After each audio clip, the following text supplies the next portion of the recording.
All right, so this week we're talking about space. Oh, I love space. I love to talk about space. I love to talk about astronauts. You see him floating? That's because out in outer space there is no gravity. So he has a rope tethered to him, keeping him tied to his spaceship so he doesn't float away into outer space. He could easily get lost. Here's our planet Earth. It's so cold in outer space. He has to wear gloves and a special suit. He has to have a helmet so he can get oxygen. You see the satellite here. There's planets. There's Saturn.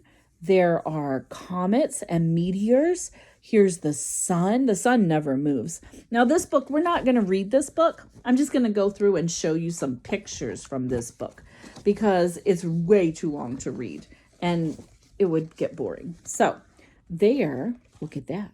That's a spaceship, isn't it? How cool is that? That is a spaceship. So let's see what other things we can find in my space book. It's going to take me a minute, but I'm going to show you. Here is the planet Venus.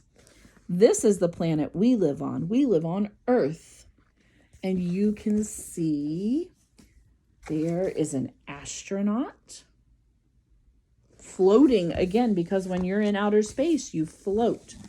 Here are more pictures of the planets. Now, this is Jupiter. He's our biggest planet, Jupiter. And this is Saturn. These rings are made of ice. It's so cold where Saturn is. The rings are made of ice.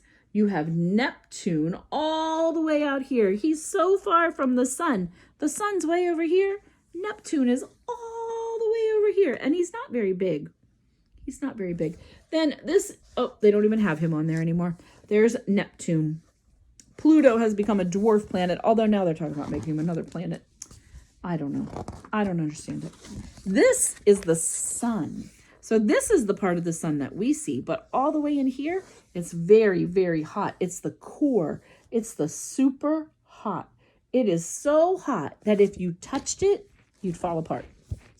You'd burn right up. We don't want to do that. We don't want to get burnt right up. This is cool. This is when the astronauts went to the moon. So there's their spaceship. There's an astronaut. There's an astronaut holding the American flag. They actually drove that car on the moon. How cool is that? They drove the car on the moon. Would you like to drive a car on the moon? I know I would. I think that would be super, super cool.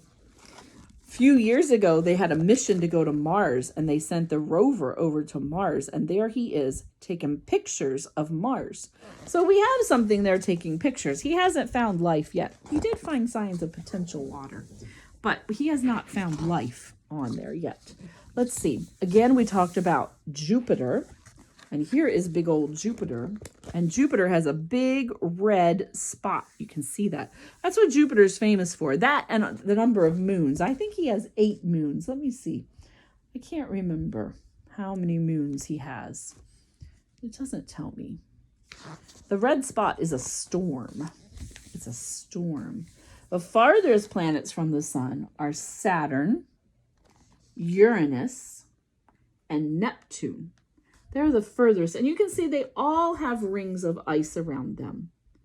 They all do. There's the sun, Mercury, which is the hottest planet, Venus, Earth, where we live, Mars, Jupiter, Saturn, Uranus, Neptune. There are stars, superstars. Look at those stars. They don't really look like stars like we know, huh? Because they're kind of big and circular, and we think they're more of a triangular shape. But there are stars, lots of stars. Now, this is called a galaxy, and our galaxy is the Milky Way galaxy. But there are millions and millions of galaxies in outer space. Ooh, Mr. Lee, he would love to tell you all about it. Now, look, the stars make pictures. So astronomers would know where they were on the Earth based on where the stars were in the sky. So this is Leo. And let's see, that's Mr. Lee's sign. He's a Leo. Miss Lee is a Taurus. But they've got some that look like a dog and a centurion and a Scorpio. Ooh, Scorpio. But you can see all the different ones. He kind of looks like a bear a little bit to me. That's your Ursa Major. Miss Lee doesn't know much about astronomy. I'll have to read up on that sometime.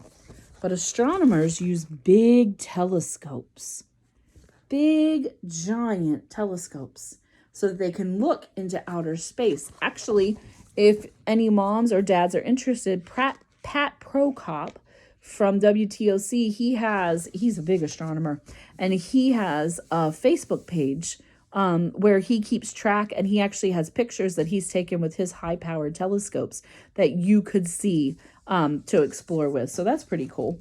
Here is a rocket ship lifting off into space. They use the force from fire, gases that blast and push the rocket upwards.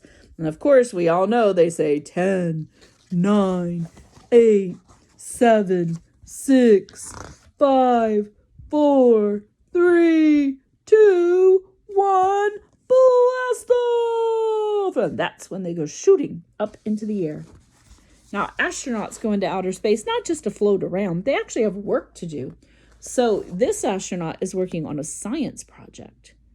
So if you're an astronaut, you're a scientist, and you get to work on all kinds of things. And when they talk about the International Space Station, this is it. They send astronauts into outer space, and they live on the space station, sometimes for as long as a year. They go and they live. Now, when they're in space, look what their hair does. It floats up. There's no gravity. So my hair would be floating up like I was upside down because there's no gravity to hold you. When they run, they have to wear belts to keep them tied down. When they sleep, they have to buckle in, just like in the car, so that they don't float away in their bed. You can see they don't walk. They literally float from place to place because there's no gravity. So they're like, it's like they can fly. That's pretty cool. I would like to do that. I would like to do that. So that is all for now. If you go to the library, moms or dads, find books that are picture books about space. They have very short little captions. You can read what interests them and move on from what doesn't. But space books are the coolest. So go ahead and you can go on YouTube. You can go Google. I'm sure you can find all kinds of cool things about space. I love this first space book. All right. Have fun. Go pretend you're an astronaut. I'll talk to you later. Bye.